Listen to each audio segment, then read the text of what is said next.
Halo, selamat berjumpa kembali dengan Pak Temi dalam materi organisasi pada awal pergerakan nasional. Sebelum masuk ke materi, alangkah baiknya di like, komen, dan subscribe video ini di channel YouTube Temi Setiabudi. Jangan lupa tekan lonceng untuk pemberitahuan video selanjutnya.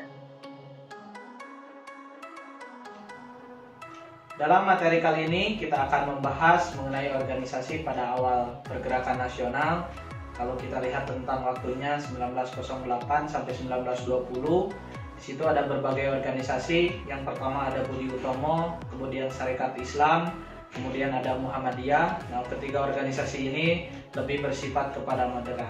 Nah, moderat sendiri dalam Kamus Besar Bahasa Indonesia, pandangan yang cenderung berada di jalan tengah, itu artinya adalah netral. Kemudian ada organisasi indise partai. Nah, ini organisasi yang menarik karena di situ organisasi ini lebih kepada politik kebangsaan. Untuk itu, mari kita lihat pembahasannya satu persatu. Budi Utomo didirikan pada tanggal 20 Mei 1908 oleh Dr. Wahidin Sudirohusodo dan Dr. Sutomo, mahasiswa lulusan Stopia, Jakarta. Tujuan dari Budi Utomo memajukan pengajaran, memajukan pertanian, peternakan dan perdagangan, memajukan industri, serta memajukan kebudayaan. Organisasi ini berkembang pesat terutama di Jawa dan Madura. Tidak heran kalau organisasi ini cenderung Jawa sentris, terlebih fokus dalam bidang budaya dan pengajaran, terutama budaya Jawa. Sehingga tidak heran anggota-anggotanya banyak dari golongan priai. Organisasi yang kedua di situ ada Sarekat Islam. Sarekat Islam sendiri pada awalnya bernama Sarekat Dagang Islamiyah yang digagas oleh Tirto Adisuryo yang bertempat di Batavia dan juga Bedenzog atau Bogor saat ini. Pada perkembangannya, Sarekat Dagang Islamiyah ini memiliki tujuan untuk membantu para pedagang-pedagang pribumi, erat kaitannya dengan persaingan dengan para pedagang Tionghoa.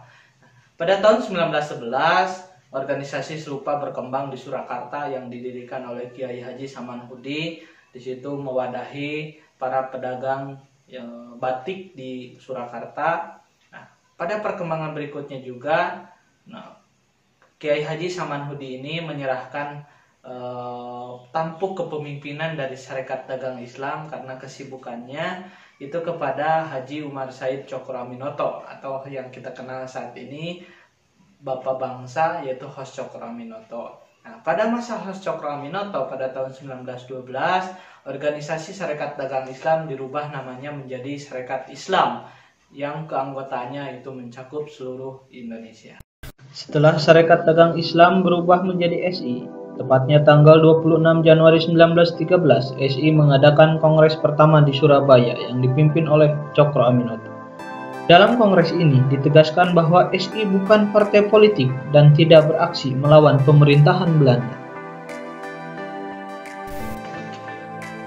Pada tahun 1915, Sentral Sarekat Islam didirikan di Surabaya. Waktu SI tumbuh menjadi organisasi yang besar.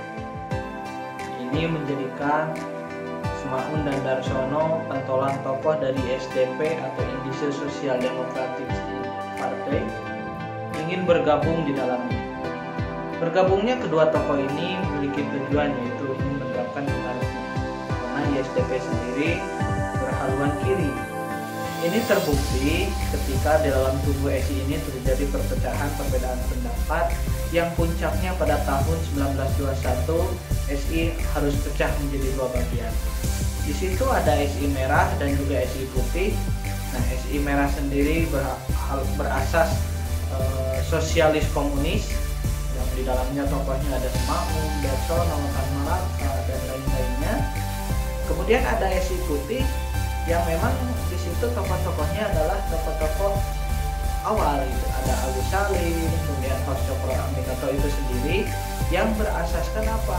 Berasaskan kebangsaan dan keagamaan. Berikutnya ada organisasi Muhammadiyah, berdiri pada tanggal 18 November 1912 oleh Kiai Haji Ahmad Dahlan di Yogyakarta. Organisasi Muhammadiyah ini bergerak dalam bidang keagamaan, pendidikan, dan juga sosial.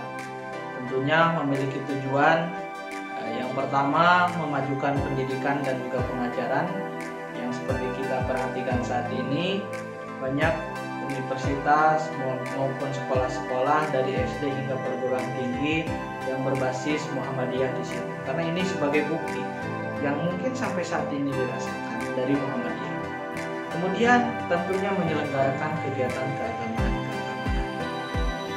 Pada tahun 1925 dalam perkembangannya Muhammadiyah ini mulai menyebar ke berbagai wilayah, termasuk Hamka Haji Abdul Karim Amrullah di situ menyebarkan inti-inti ajaran dari Muhammadiyah ini di Pulau Sumatera.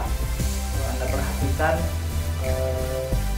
tokoh Soekarno ketika diasingkan ke Bukit Tinggi, di situ bertemu dengan tokoh-tokoh Muhammadiyah.